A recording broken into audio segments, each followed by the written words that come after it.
we have Neelam, who I'm looking at your profile, Neelam, and you put yourself as, you know, digital creator, authentic, that's it. And I thought, yeah, that's nice. Get to know me. You don't have to read all these words about me, get to know me. Now, you know, I thought that was fantastic. For those of you who are meeting Neelam for the first time, she has definitely been a first in many ways. She has been a trendsetter and broken many boundaries, of which you will get to learn more about today. And then we, of course, have a dear partner and husband, and I say partner, there you go, exactly. Marquis, who having had pre-conversations with them, they've definitely come together as a force and as a complementary couple to make what is happening in their lives actually happen and manifest. So I'm going to leave it there so we can go further into our program, and then we can, you know, start to strip back the leaves and the layers in terms of our theme today, in terms of branding and, you know, recognizing yourself and building yourself up as an international brand. So welcome both, welcome. Thank you so much. We are honored to be here. We are honored to have you. And I was thankful that Sylvina said she'll leave it there so we can get onto the business of why we are here. Thank you for coming on, Sister Neelam and Brother Marquis. It's been a pleasure knowing you both for the length of time that I've been blessed to know you. And so in London here, we're about 20 minutes away from Iftar. So those of you who are fasting, Ramadan Mubarak to you. Next week, we will move our show from 7 to 6:30 through to 7:30, so you can enjoy your breakfast and you don't have to go off camera and fill your mouth of soup. So next week you'll be able to enjoy your iftar. So warm welcome to the Spiritual Injection, Brother Marquis, Sister Neelam. Thank you for having us. For those of you in our audience, please show love, respect, and appreciation for our special guest today. Welcome, bienvenue. It's really great to have you both here today. All praises due to Allah. Looking forward to what you're going to be sharing. Awesome. Praise be to Allah. Welcome to the UK. You're getting love all the way from Europe and beyond. So please tell our audience who are you. Like if I lived my life under a rock and I just emerged, who are you? Talk to me. Well, like she said in my bio, I just say I'm an authentic person. I would have to say I can't like label myself as one thing because like all women, I'm very multifaceted, but you know, I made my name starting with like modest fashion and pushing that. I actually was inspired by Muslim Women's Day, which just passed 2 days ago. But a few years back, I was just scrolling online and I was looking at the hashtag on Muslim Women's Day, and I was completely inspired by the women and girls who were just portraying their modesty in such a beautiful way. And at that time, I wasn't, you know, covering my hair and dressing modestly. I didn't play about my hairstyles. Like, it was like, I was always like, my hair is my crown. And now, you know, this is my crown, and I'm so in love with modesty, but I was so inspired by that day. And, you know, I wanted to possibly, if possible, be one of the women who could make a girl feel the way I did when I was looking at those girls, and possibly inspire them to feel comfortable and embrace modesty. And, you know, by the grace of Allah, years later, I'm still on my modesty path. And so many women from all walks of life have just hit me up and said, you know, thank you for inspiring me, making me feel comfortable and confident. And, you know, pivoting from modesty to, you know, because of this man's idea, getting into music, and then that, you know, blowing in a certain way, you know, viral at that time. And, you know, it's just been a really beautiful journey. And this is like my partner, my manager, the mastermind. Do you have anything to add? So I guess I'll answer his question. She's an artist and a rapper. And I'm a doer. No, but yeah. So I guess my history. I came up as an artist and also an activist at the same time. I got a chance to be in many different aspects of just the music industry. In grade school, I was already signed to like Epic and Arista and stuff like that. Worked under big producers like Jimmy Jam and Terry Lewis. Been to their homes and just did great projects. Signed to Epic under Max Schools, who was the vice president, and then decided later to open up my own companies. I was blessed to travel around with my groups, Anew, where we would travel around the world and perform and just do everything. And as technology kept advancing, I just grew into, okay, now I'm directing, now I'm producing, now I'm this, now I'm doing that. So you start picking up every hat, and you're usually doing it because it's falling on you, but then all of a sudden you turn into like this monster because you're like, wow, I can do a lot more stuff now. So the more that technology evolved, the more I just continue to, just wear more hats. And as I went into more production and management, then I got this great beam of light. And, together we've been just working to just, push something positive out. I think you touched on a lot of things that I would like to unpack because, what better, because many a time when people are managing artists and whatever, there's a lack of trust and all of these types of things. But if you're living in the same house with somebody and you're married to them, then there's no trust or no financial issues, right? So right. I want to circle back and discuss that, the importance of how that impacts, marriage and how that affects whether it takes away from at times or constantly adds to, because we're now in the age, it would seem, of power couples. So how do you find those elements that I just mentioned?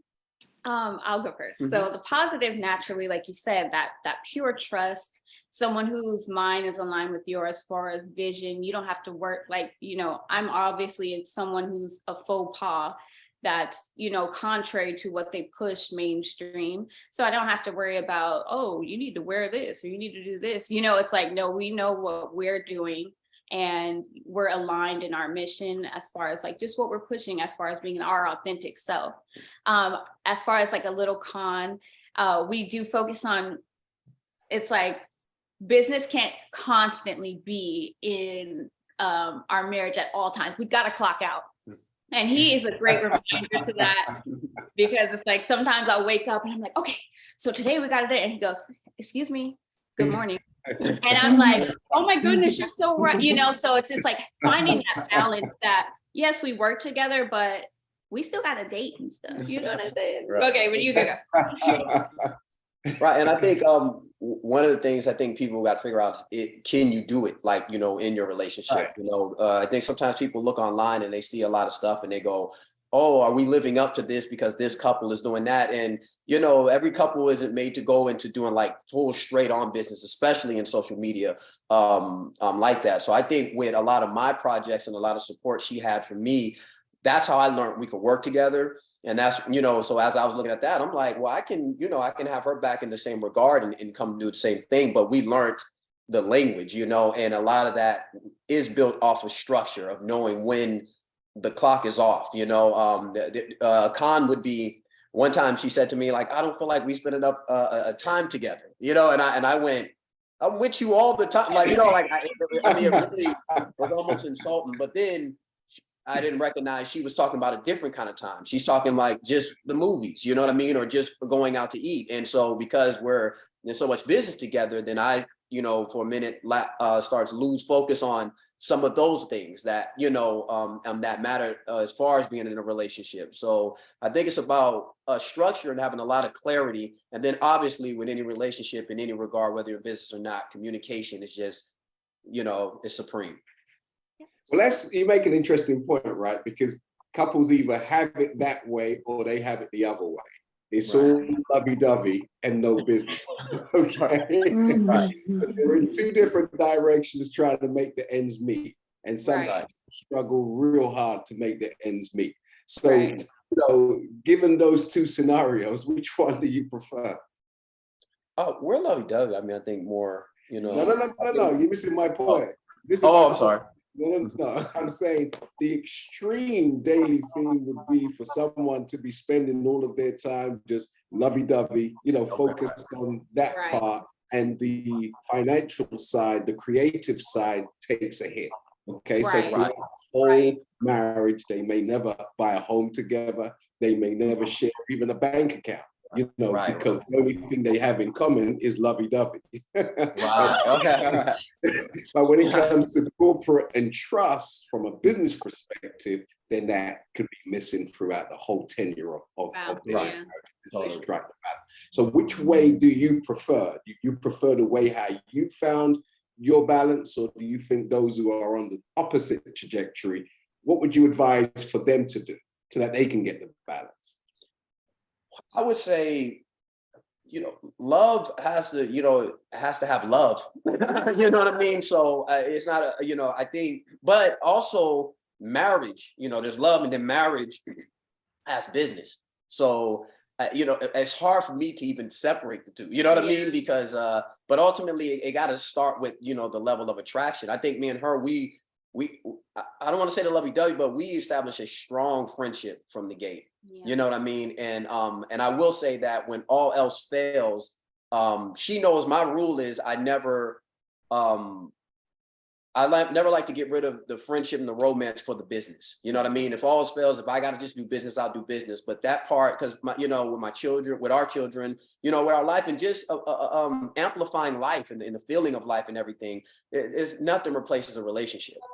So so you would say then that business then is a part of the relationship, should be a part of every relationship. Right. Because at the core, I don't want to say God, and a lot, but it really is. There's a lot of, other things that come in with a relationship. And, a relationship offers things that business relationships don't. If you get mixed into just being in a business relationship, that's how people mess around with their secretary. You know what I'm saying? So it's like, I have business partners, and you've had that all across the board. But for me personally, Neelam is in way different many layers. And a lot of that is because of the romantic. A lot of that is because of the friendship and the affinitive connection that we have as far as communication. I would say, have a business structure, but the business structure is not your business. It's more about how are we going to deal, like you said, we're going to do joint accounts. How are we going to do as far as the housing, who has good credit, things of that nature. It's just it should be a prerequisite for any relationship anyways. Yeah. And because the way our relationship started, a lot of people see this end result, but we weren't online. I was so late to social media. My sisters begged me to get on. We were involved in our relationship, not the social media stuff. And that came later. And I feel like because we had a foundation that was so just marriage, moving into the business aspect was better. I don't know if we would have started that way, where would we be now? I'm not sure, but I just feel like, it was easy for us to pivot to business because we had such a great foundation. So you started by mentioning, that you grew into your modest expression, and obviously you have made so many people happy by doing that. And on the other hand, I'm sure you've made a lot of people angry too. So talk to me about, trying to please everybody, because I know your girls who didn't want to come with you, they must be angry with you, right? That you did it that way. So talk to me about how that evolved. Well, I do admit that surprisingly, the love definitely outweighs the hate. And that's really a blessing. And those who may in the beginning felt a little weird, like, what are you doing? They end up coming around like, man, you dope. I like what you're doing. I'm not with it, but you'll just realize that it regardless of religion or whatever walk of life you come from, they're just like, I'm feeling this authenticness, something new, something fresh, and you do it in a dope way. So I'm not against it.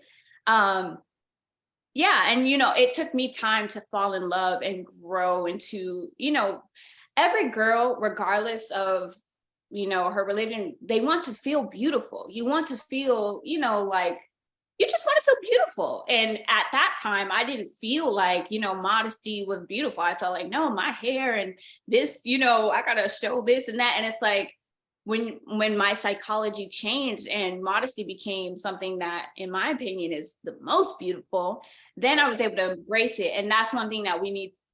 I know they like to say like Muslim women are forced to do this and that. No, it's a choice, and it's better if it's a choice, because, you know, forcing law and loving the law, there's a difference. And loving modesty and like really feeling beautiful and knowing that it's a superpower to be the only girl in the room that looks like you.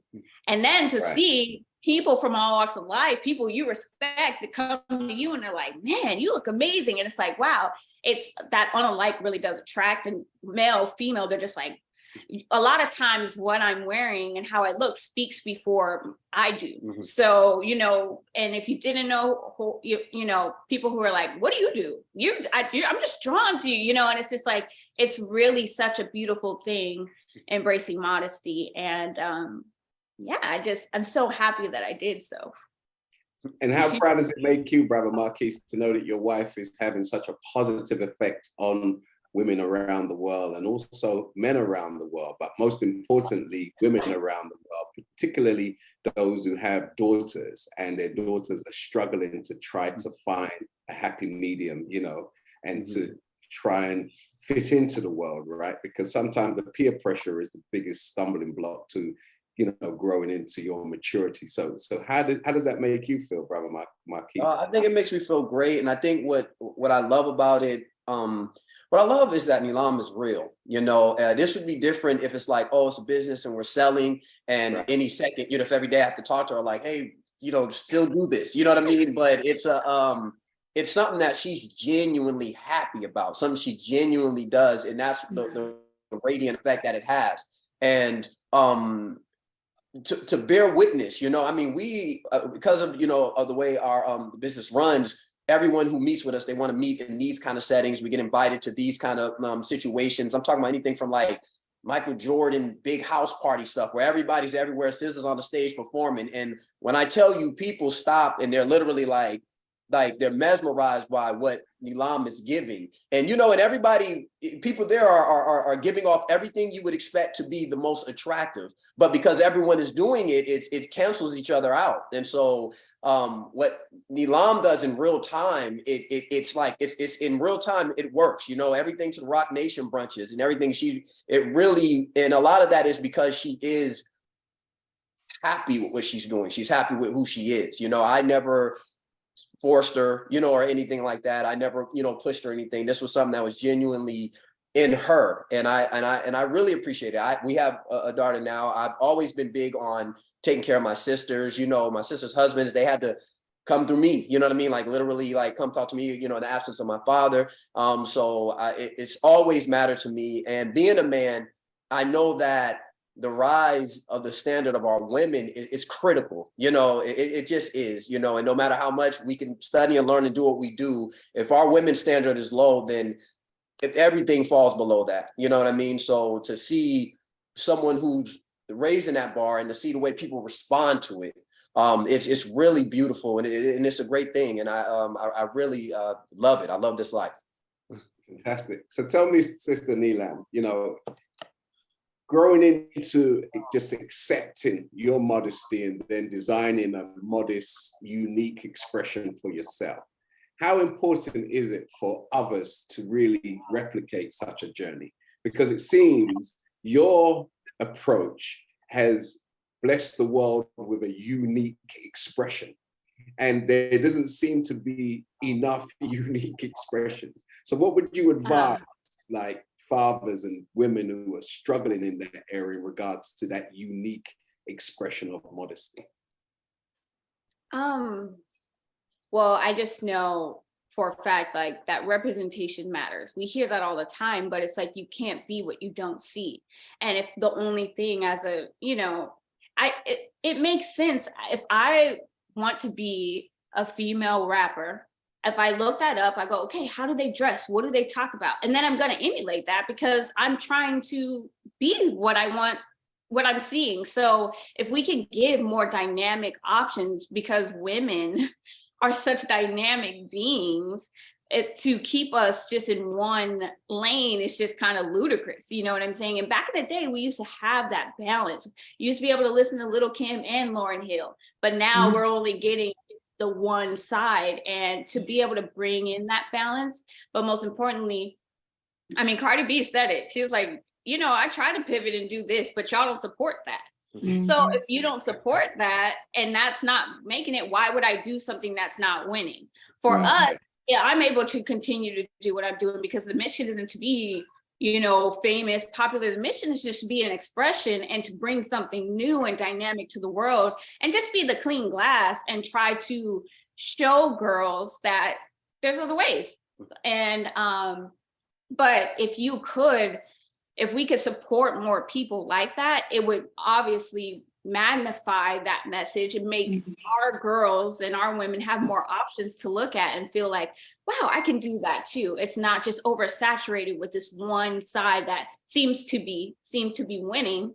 And naturally, we just want to be winners in life. So I'm going to go this route. But if you can show a different path, then it can be inspiring to others. And yeah, I'm sorry. I don't know if that answered the question. It's beautiful. No, you did very much so. And brother Marquis, you played down your great talents. Like, come on, brother. Come on, brother. Like you blew them away in America as talent. Did you know? I saw you.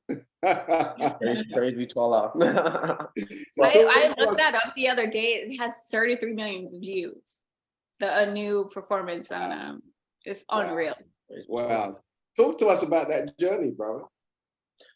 It's a great journey. I think that's one of the things that has also taught me how to work, you know, with family. You know, being in a group with my brothers, actually just performing and doing everything and giving light. There's nothing like just being on a stage and actually being a part of a positive package. You know, I always get to be a part of positive stuff that, you know, pushes. I love proving, you know, I want to say the devil wrong, you know, by just showing that, you know, that a positive light can still be present in a very fun, energetic way.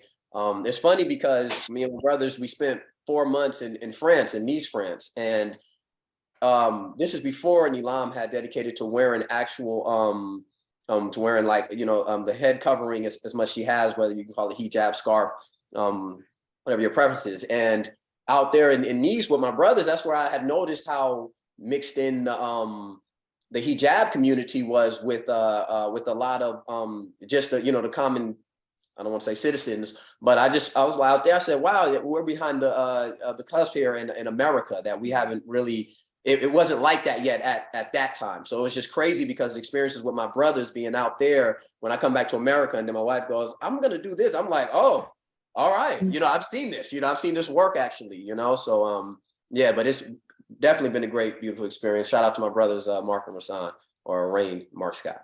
Fantastic. So Tara, sister Sylvina, I know you're angry with me because I won't let you in, but hey, I'll let you in now.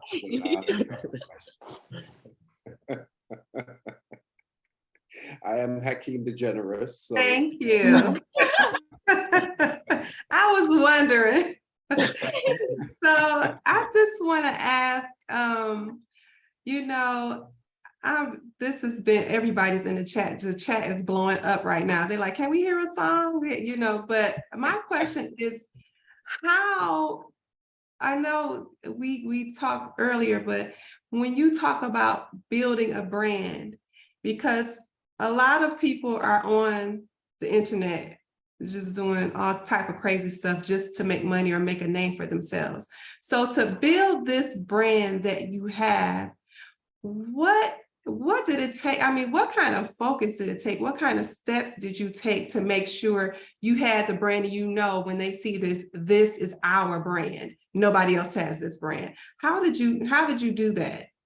Well, you know what? I had no idea what to do. I went to Marquis and I'm like, hey, I'm about to start dressing modestly, like, and I'm about to, I want to inspire girls. And he immediately started thinking business. Go ahead, say it. Oh yeah. So I mean, that's what I think sometimes is the best, you know, so especially when you have an artist, you want them to be organically them. And your biggest thing is everyone has a fingerprint. So it's as simple as, how do you highlight your fingerprint? How do you make sure that you are, just representing what is you got what's in reality with other stuff, and then what's special about you. You know what I mean? So first you have to make sure if you're going to push your fingerprint that you're putting it in the market of hands. You know what I mean? To where at least the language, and then you show what is unique about you. So for me with Neelam's brand, the first thing I did was I started to study the market. You know, I wasn't aware of it at all. And I started to pay attention. I started to notice that there was, at that time, probably about 8 to maybe 15, I'll say 6 to 15, that's a wide margin of hijabis that I noticed were, their face was everywhere, you know? So the first thing I do is I just pay attention to, okay, be a student, you know, be humble enough to know I don't know. And after just paying attention to where they're at, the pages where they're most likely to be, I kind of just wrote down the big pages, where they're at, the girls who are where, and just kind of paid attention to their formula. In detail, my biggest thing, I do mazes backwards to the beginning. So it's like, I look at, okay, here's the success you want. I write from there backwards to where I'm at, if that makes sense. So my biggest thing was on these big pages, how do we get to these pages? How do we get to get Neelam there? And ultimately, I realized that on those pages, they had a lot of smaller companies that were paying to put ads on there. And the ads would be like fashion ads, you know, different hijab gear, stuff like that. So I realized doing the maze backwards that it would be easier to get to those smaller companies, those businesses, before we can get to the major big, to the big companies. So ultimately, I put together like a small budget. Hijabs can cost, you know, a scarf is $10, $5. So I wrote down just every company I could think of that was online, and then just bought one from each place, like, you know, $10 here, $10 that. Neelam, she's her, so she, style-wise, she just knows what to do, you know.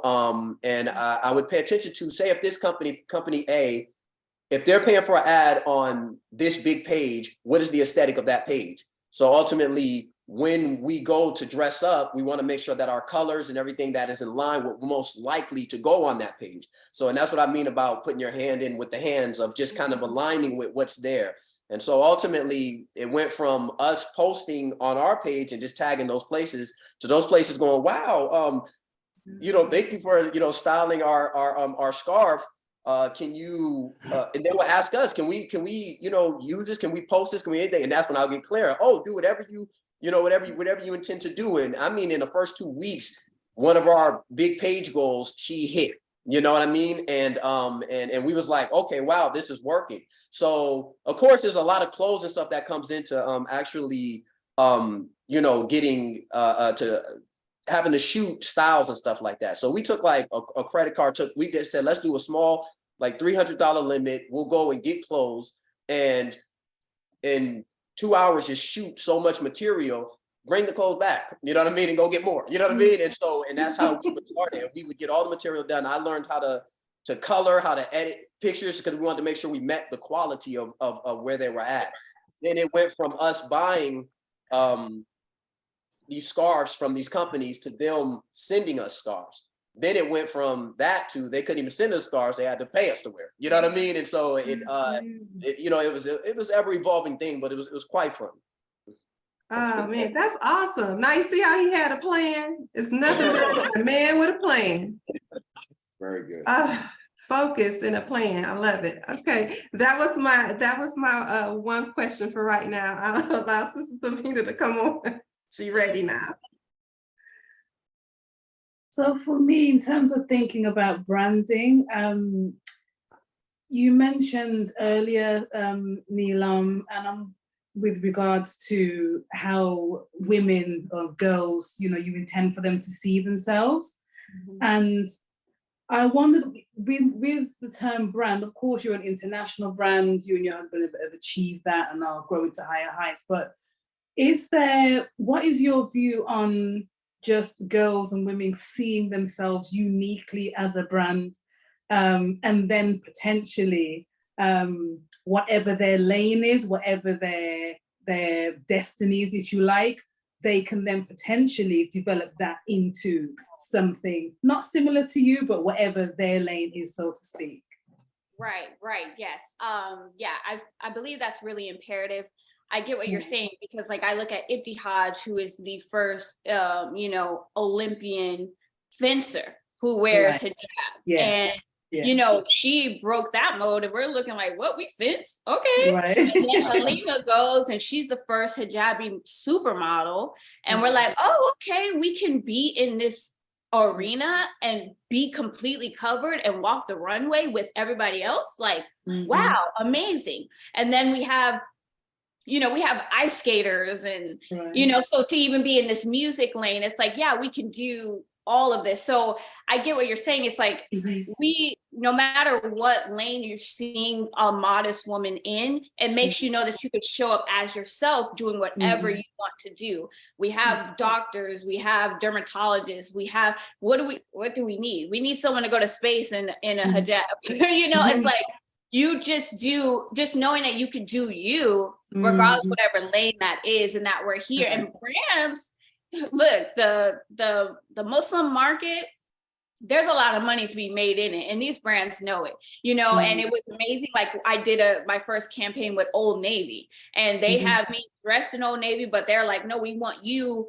completely, you style yourself, you know, and to be able to be like in, you know, their commercials and stuff like that. And it's like, these brands know that inclusion and diversity is in. So it's like, we get to, you know, not to be like a token, but we do get to like monopolize over that opportunity now that they are bringing us into those spaces. And, you know, even though it could be for vain reasons, as far as like the brand, they may not really care, but it does something to a little girl to be able to walk by Old Navy and there's a girl that looks like me. That's very important.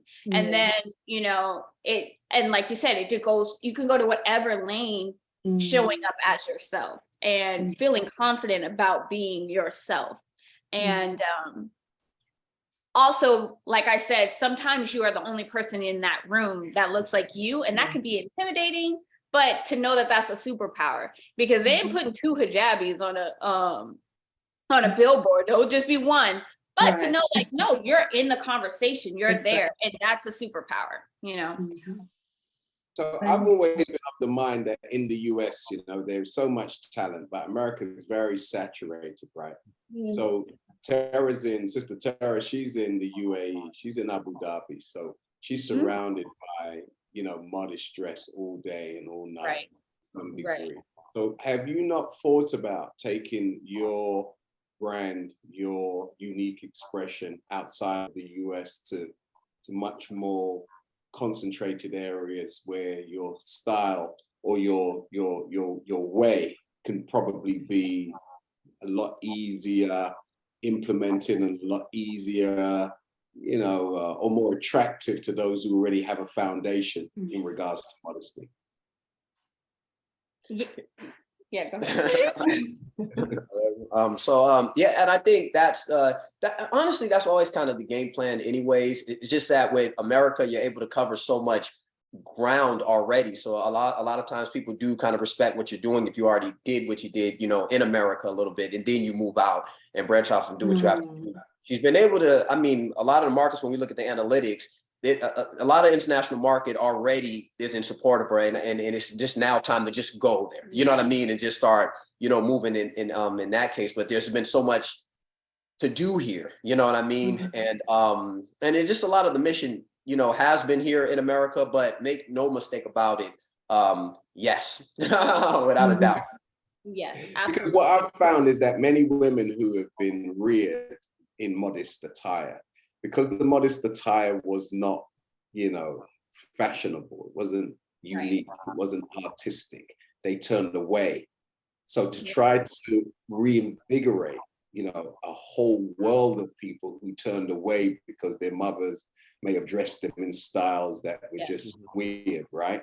So again, you know, have you been in touch with many or reverted? Because, you know, sometimes people always say to us, oh, did you convert to, you know? And our vibe is, no, we reverted back to our true nature. So similarly, many who have experienced modest dress, have you got a strategy to help them to revert back? You know what's funny about when you think about modest dress? I think sometimes it's about the way you approach it. It actually has a good spectrum. You know, there's modest as far as burqas, you know what I mean? All the way to fall fashion. You know what I mean? Like layering, you know, and I learned that from her. This is not, but it's really like I would see Neelam just layer pieces. It'll be a piece where that's from a place where it's supposed to be like a tank top or something, you know, where you wouldn't even think modest fashion. And then Neelam takes it and puts it with all this stuff. So it is actually so much creativity. I think it's about the way to present it. You know what I mean? That people don't realize they're already doing it. You know what I'm saying? Oftentimes when you're in the fall, when you're layering up, you can look on runways, women who are not doing modest fashion are still doing it. And you know, like you said, it's layering. So I think it's about the way to present it, to not make it look like you're signing into a religion, like, oh, I'm being modest. You know what I mean? It's just kind of like, it's close. You know what I mean? And it's just, you know, are you signing on to a religion when you're naked? You know what I mean? What do we call that? You know what I'm saying? When you're wearing short shorts, but with modest fashion, there has to be such a big, you know, it's like to cover up. So I think it's about the way to present it, to make you realize that it's not so much of a commitment than you think it is. You know what I mean? That it's a choice that's there and that you probably already tap into. Yeah, and I think it's easier to revert when you do see it done in a dope way. Like for me, like I was inspired by seeing like my idea of modesty was just like, I'm not doing that. Then I saw like, oh, there's so many dynamics, and there's some girls like, oh, she's serving. I don't care. She's the best dressed in the room. And that inspired me to be like, oh, I can put a little razzle dazzle on this and still be in the guidelines. But mind you, modesty, there, like you said, there's a range. There's people who, you know, are like, you're that's not hijab, or you're not good. So it's like I can't please everyone. Yeah. There's such a long range. So, but you know, as far as like what modesty is on a basic level, it's like, this is modest, this is cute, and like not having compulsion with it. It really has to be your choice, and nobody needs to be forced into anything, and nobody needs to be judged for wearing short shorts. Do you? I'ma do me, and period. You know, and that just needs to be how it is. Like there should be nobody who's dressed modestly, you know, downing our sisters who, you know, they're just doing what's popping, what's the trend. They don't know, you know, and I think that makes it more. It just makes it more like a acceptable, beautiful thing. And they're like, I like how you get down, you know, like, I'm gonna get that outfit. And it's like someone who would not, I'll never forget, there's this girl, I mean, she's a stripper, and she's just like, I just love you. You know, she went to her page and I was like, whoa, okay. And I'm like, oh, I love you too, sis. You know what I'm saying? And that just needs to be how it is. You know, we don't need to be hard on anyone. I think that's big with Neelam's brand. What I've seen, experiences, Neelam doesn't attack people. You know what I mean? She doesn't attack them at all for being who they are. And so it makes people kind of they just feel different with her because they can be comfortable, and then they open up. And I'm talking big people who have major platforms. They're in the DMs and they just, you start, that conversation opens up, you know, and they're just like, you know, and I was thinking about doing this and that and that. So it's like when she said that stripper, that person has far more followers than Neelam. You know what I mean? Like, you know, it's not like, you know, so it's not like and I think that's a big thing. It's not a compulsion. It's not a, you know, you have to do this. It's just more of like, it's a presentation, you know, a feeling, something that, you know, and then people receive it. They know how to get it. Everyone feels judged and attacked. And at a certain point, people want to feel good. And I think Neelam's brand really helps and encourages that. Fantastic, fantastic. So I want to give some of our guests an opportunity to engage you directly. So those of you who are in the audience, please just raise your virtual hand. And if I like you, I will recognize you. So we have people from all over Europe here. So are there any of you from Paris who would like to engage? Brother Geraldo from Holland, or brother, those of you in Holland, if you would like to engage, please feel free to raise your virtual hand. So as we're preparing to do that, please talk to me about, how would you advise fathers and mothers who have young daughters? Because the pull on young girls nowadays to just be other than themselves, what would you advise to help to stem young girls going into a direction that's going to be difficult to rescue them from?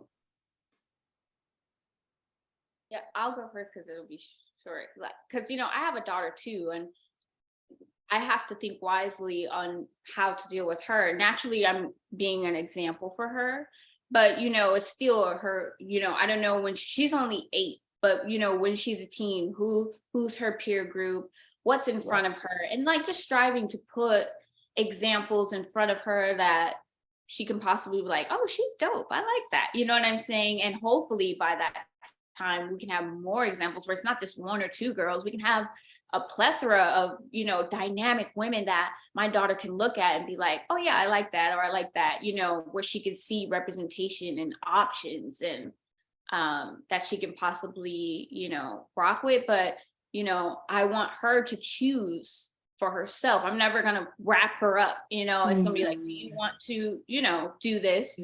And I think you know, by God's grace, she will, you know, but I'm gonna wrap her I up. just want No, to I'm joking. Tie her up, wrap her up. I just want, I want to just keep her her atmosphere and examples in front of her that can inspire her, that I believe will be great for her. Sure. Well, everybody's probably saying to me, you know, why, Hakeem, why are you not asking Sister Neelam about music? Talk to us about music. What's what's happening? Oh yeah, that makes sense, huh? Sure, I would. In our story, even when I was talking about the branding, we never even got to the music part. Yeah. Wait. First of all, with the music part, one day, you know, it was actually started off as a poem. It was about what happened with Sandra Bland, and then Marquis was like, "This would be good on a beat," and I'm like, "You're wilding. I'm not doing that." And he's like, "Do it." We did it, and it went viral. And then we had Diddy, the Shade Room, blah blah. Then we did it again. And then, you know, Erykah Badu, Will Smith, and it was just like, yo, I can't believe this is happening. This was kind of by accident that it kind of like went like that. And then we just continue to do the music route. And then it's like, I mean, Beyonce and Jay-Z, and they're like, yes, you know, so it just was a wild ride. It is a wild ride. You know, we're working on a project now. It's been really beautiful to, in music, especially when you think of a female rapper, the last thing you think of is me. So to be able to bring something different, something authentic to that conversation, and what's been really beautiful is people, how they received it. You know, it's really shocking to know like that people are like, hey, you dope. I like that. I like your look. I like your this. I like your that. And it's like, wow, this is beautiful that we're able to just present a different option, some dynamics, a new conversation. Somebody called it a void. It's, oh, we have a void there and you're filling this void. And it's been really, really beautiful. And that's the opportunities that have come have been absolutely amazing. And yeah, and I'll chime in on that. I think the transitioning from the modest fashion into the music was pretty cool. And ultimately, Neelam, at that time, she's online and she's pictures, fashion. But in her stories is like revolution. You know what I mean? So she's like, just consistently, just the latest thing that's happening. It was all stuff like that. And I know for me, from noticing in the analytics behind how much people were responding to that. And I did see in the Islamic community as a whole, how there was a big void in that level of a conversation. You know what I mean? Like oftentimes in the Islamic community, you'll hear, if you even bring up racism, say there's no racism in Islam, you know, and it's just kind of like, okay, it's kind of like you telling someone that, you know, hey, this Sheikha raped me, you know, and it's just like, oh, there's no rape in Islam. I know I'm not accusing Islam of rape. I'm telling you that there's a problem. You know what I mean? So the more Neelam kept representing that voice in her stories, the more I noticed that people were responding to that. And so it was just kind of like, it became very clear, like, well, if this becomes a bridgeway, if you put kind of stuff you're even talking about, speaking about as far as like spoken words and poems, we put that together in, you know, from a musical standpoint, and then go online and talk about stuff and actually make it the front, you know, of the brand, like put it there and just come straight in the pocket. Believe there'll be a good response to that. And I think, let's say Neelam, when she started doing modest fashion, she had 2,000 followers on Instagram. In a matter of like a certain amount of time, we had to work very hard to get to the first 10,000. That's like the war, you know, to get them the first stuff going. By the time we're moving to like 15,000, when she drops her first rap piece online, 40,000 followers. You know what I mean? By the second piece, it was, you know, 80,000. You know, so it was literally like she had already aligned within like the fashion world. So now it's like, oh, we kind of, you know, see this and we love this and we like this. And then she establishes her fingerprint by putting out her authentic voice. And that's what, just spearheaded her and just pushed her there. I mean, Diddy called us one night, P. Diddy. I don't even know how he got our number. Like, I think he texted the DM or something, like, so we end up the next week, we're at his house meeting with Revolt, so it's literally like the music and the message, so the more authentic and the more true to what she stands for, from what she wears to what she speaks, the more the blessings came in, the more the algorithm picked up.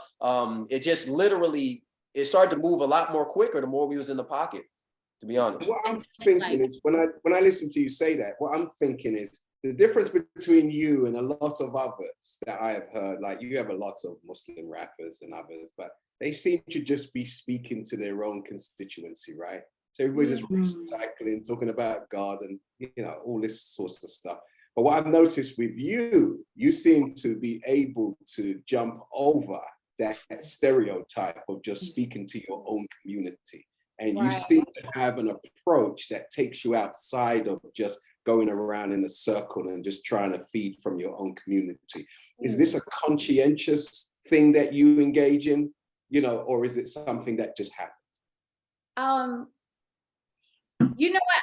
I believe that it's important to stay in your lane. And I'm not a minister or like a sheikh or like, I just express myself in my way. So I'm not gonna, we have people for that. So I'm just like, oh, how can I express, my belief, my love for Islam and in my way. And also, I feel like I just talk about what matters. Music should reflect the time we're in. So it's, I do like to connect universally to everyone. I don't know, as a revert, my whole family is Christian.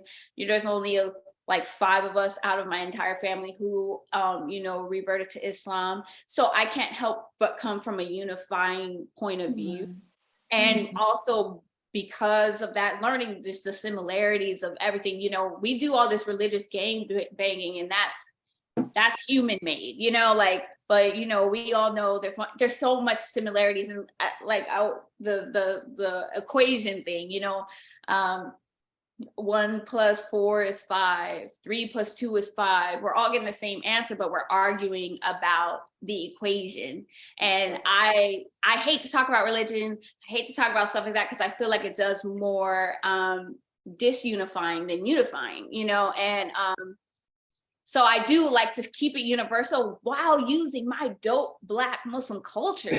That video we got them, like, I get to, like, people ain't seen nothing like that, and they're like, but it was just people, like, when you start talking all of that, you're forcing people gonna ask you to rap before you leave. You're forcing people.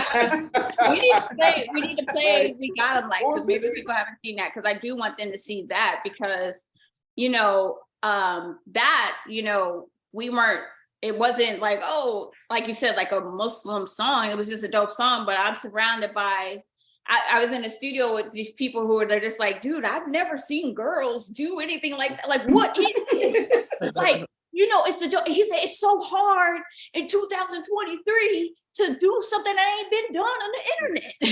And he's like, and I looked at that we got him like music video, and I just don't understand, like, this is amazing. I haven't seen nothing like this since, and it's just Public Enemy. Rhythm Nation and but it's just dope, because I just feel like, and for us, that's regular. It's regular. It's not regular to everyone else. So that's why we need to push, like, like, I genuinely look around and I'm like, I'm around the dopest people in the world. How do I show that? How do I show how dope this is? And that's what we focus on doing. And also, when it comes to like this putting people like in this box, it's like, oh, okay, you're a conscious artist because you care about something. What sense does it make that if I sell drugs and I rap about trap music, then that's a pop conversation to have? But if I talk about, caring for people, if I talk about trying to live a better life and doing something right, then all of a sudden you're in this small niche. You know what I mean? And it's kind of like, I'm sure there's more people who care more about having a more flourishing life than have actually sold drugs.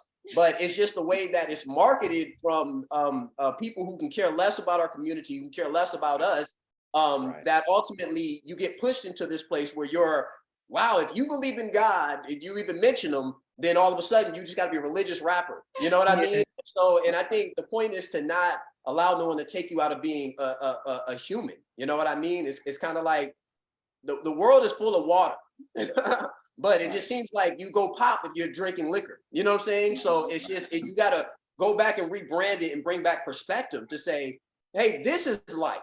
You know, this is pop. That's a niche. You know what I'm saying? That's to the side. And I think that's the narrative I think Neelam is good at, is just saying, hey, I'm just living life. And by the way, you can't oppress my people. And so tell me, just because I did ask some questions and now I'm ignoring them. But hint. So tell me, brother Marquis, you know, how much then did your experience in the south of France and touring with your group, you know, have to help Neelam to be universal like that? Because again, like Kanye West didn't tell the world he was a Christian at the time when he done the song Jesus Saves, right? But it was a hit globally to people who know the name Jesus. So what influence do you think your experience had on your wife's ability to write music and express her music in a way that you can think in your mind while she's probably rehearsing it to you? Will this attract the people in the south of France? Would this attract the people in Morocco? Will the people in London rock to this? You know what I mean? So talk to me about that. You know, influence. I think it's more like the opposite. Instead of me coming back from there and coming here saying like, hey, Neelam, this will probably get them.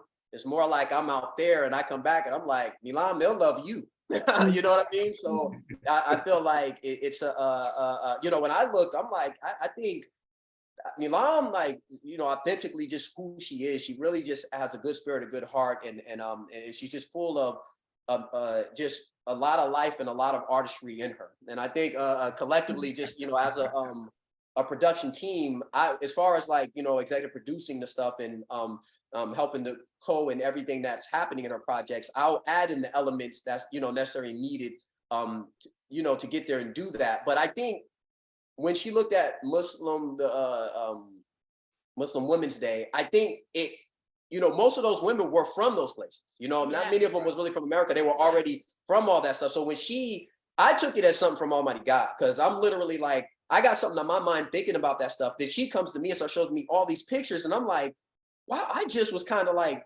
seeing that. So I knew it was in alignment. It was kind of more like, oh, this is right, because we're on one page. You know, I actually brought her out to France. We did her birthday out there and everything. And so she got a chance to feel everything too, but she was right at home. Neelam just has a universal edge to her, you know what I mean? And so I think it, you know, but as far as the business aspect, it was big, it was critical. You know, you can't experience all the stuff I've experienced and not be able to bring it to the pot. You know, I think that was a big part of the stew from a business aspect. Very good. So as you mentioned, France, so Sister Yakoi is in Paris at the moment. Please ask your questions. Bonsoir Neelam, bonsoir Marquis. Good evening. Thank you very much. Thank you. Greetings to you all. Thank you for this great presentation. I really like your passion. You both, how you present is very inspiring. Very, very, very inspiring. Yes. So yeah, I think my question was asked already, but I I wanted to, you know, you were talking about this love you have, that is, you know, the foundation of your work. And it's beautiful to see that, because, you know, you have this love, but you also have this love for your people, because you want to bring something new to your people and also to all humanity, which is beautiful. Because, you know, sometimes when I go to see your music, you know, on the Instagram, I like what you're saying, because you're just speaking the truth, and you are bringing this, you know, this new mind in the world, and that's powerful. That's powerful. I really like that, and yeah. So I would like to know: do you have followers from Africa, particularly? Okay, Yes. that's a good job. That's a good one. Yes. Absolutely, because it's actually been quite surprising to look and dig into the analytics and see, you know, I don't like to say followers, but I'd be like my community from all over the world. And yes, we're heavily in Africa, and you know. Somebody just sent me a picture, well, about a month or two ago, a picture, a big like this Neelam on a wall in Africa. You see that people send stuff like Dubai. So she be in places all the time where we're like, we don't even know. And it'd be like personal people we know will go somewhere and be like, hey, Neelam's on like some billboard here. And I'd be like, wow, that's cool. Do they owe me some money? No, they would say, Neelam, your reputation precedes you. Yeah, absolutely. Yes, because many young people in Africa are inspired, you know, from America. I mean, they take from there, you know, in the artistic area. So if you bring that kind of influence, you know, which is righteous one, I think it's beautiful, and this is going to have a good impact. So I really like that. Yes. And Sister Yako is going to organize your African tour for you. Love to do. Gonna get you over love to do that. Yeah. It is, you know, imperative to, you know, take this where it needs to be. Start targeting. Yeah. Places, yeah. Yeah. Yeah, that's. I'll be honest with you, I can smell my dinner next door, and I'm half out. If Yes. what we're gonna do, I want to ask you a couple of more questions and ask Sister Tara and Sister Sylvina to give their closing remarks. Yes, sir. Collaborations. Who are you working with? Like, can you share anything with us? Can you share that? So right now we're back into music mode or whatever. We've been more in the satellite field where people just have been satelliting around. So they're pulling together. We're getting with a new production team now. We're getting with guys like No ID, just from that production standpoint. She's already done stuff. I don't know if you know of artists like Freeway out of Philly and stuff like that, but we haven't been focused a lot on collabs, because people don't know, but Neelam has not dropped an official album yet. She only drops like small EP demonstrations. So we like to do everything in its due time. So with any possible collaborations, like people that, because we're connected, you know, so there's all that kind of stuff, but we're kind of holding off. Like, it's just kind of like for that right time to really come out and drop that project that starts to signify everything. Because I don't like to misuse relationships, you know, so you want to make sure that, you know, when you drop. So we're more. So do you want to plan to launch the album in the UK? Is that the idea? I think that sounds like a great idea. Yeah, I feel like that's appropriate. Yeah, it sounds good. Like, no cap. Fantastic. So there will be some plans for a European tour at some point, right? Oh, most definitely. It's imperative. It's got to be. Yeah.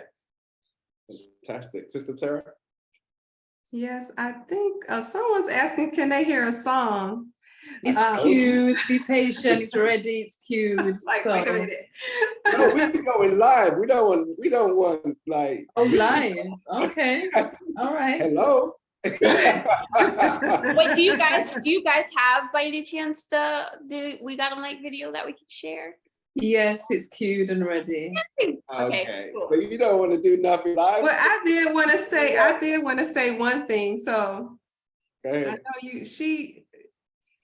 Sister Neelam is with this. I know she's everywhere, because here in Abu Dhabi, there's a woman who has a company called Turban Stuff, and she uses all your pictures.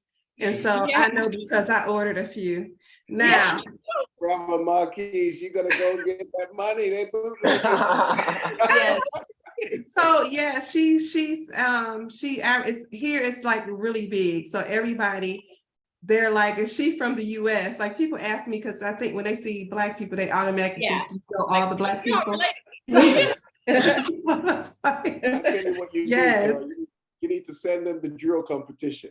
Let them know that, you know, if they don't want these brothers coming down there. Right. Right. But yes, you are everywhere. We see you on all types of ads and things here in the UAE. So just know that your presence is here. I gotta get out there. Yeah, it's like we gotta. It's been a long time coming for that, because we've partnered with so many companies, different stuff from out there and everything. So it's been a long time. Yeah. Fantastic. Sister Sylvina. There's nothing more for me to say. You know, you have expressed yourself beautifully. Yes. Let's just go straight to the track. Let's go straight to the track. You see, brother got his hand up. Yes. Oh, brother Geraldo. Before Brother we go Geraldo, to don't leave him hanging. Go ahead. Go ahead. Brother the Geraldo. Amsterdam. Yeah, yes, ma'am. Yes, ma'am. Welcome, Sister Neelam and Brother Akeem. Welcome. The question I had was you explained that you went to I forgot the conference that you went to that inspired you to when you saw the sisters wearing their nice dresses. I was wondering what was your how did you come to the point where when you saw that you were able to be inspired by seeing that? Was there something that was a pivotal point in your mindset or something in the way you thought about yourself or something like that along those lines? I was wondering. Yeah, very, very vain reason. They looked beautiful to church. And I honestly, before then, didn't really think that modesty was that beautiful, you know? And I looked at, it was endless amount of women. I'm like, she's slaying. And it was like, I see it now and I want to do it. And that's what happened for me.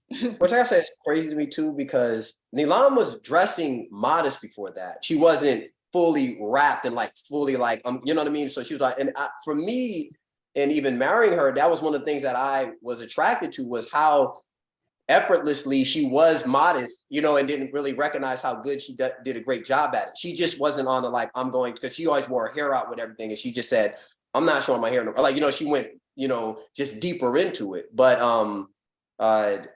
even before that, you kind of had already, it was in you. You was really good. She color crossing. So I felt like I already saw it in you. So I can only imagine. I think her calling was just opened up. I still walk the lines a little bit, you know, but then I just made the complete choice, like, no, you know. She did. So, yeah. Thank you for that. Well, spiritual injection. Let's give our special guests a massive round of applause for being on our shoot. I really appreciate you all. Seriously. Thank you. Thank you, sister. Thank you, brother. Thank you. That was great. So just before we close, Sister Neelam and Brother Marquis, and play the track. Are there any closing remarks you would like to leave with the spiritual injection this evening? I'm even more inspired to get abroad, you know, when the time is right, inshallah. But you guys are just beautiful, and I'm just, this was really a pleasant surprise, and I'm so happy. And I'm looking forward to the future with you guys in particular. Next. Absolutely. This was done great, and we really appreciate everybody. We feel the spirit through this, and we're not playing when we say that. We owe London, we owe France, we owe Abu Dhabi. We got to get to these places, so we're going to make it a priority. It's been a long time coming, and we probably just been dragging our feet too much when it comes to it. So no more dragging. We got to make this thing happen. And I guess we was waiting for some kind of like album or something to do it, but we got to do it. And this has pushed us over the edge when it comes to really making it happen. Beautiful people, beautiful spirit, beautiful energy. Like you said, America's very saturated. So we so used to the grind. We're like, well, let's go out here, you know, and flow with, you know, with some beautiful people and just get it moving. So we greatly appreciate you.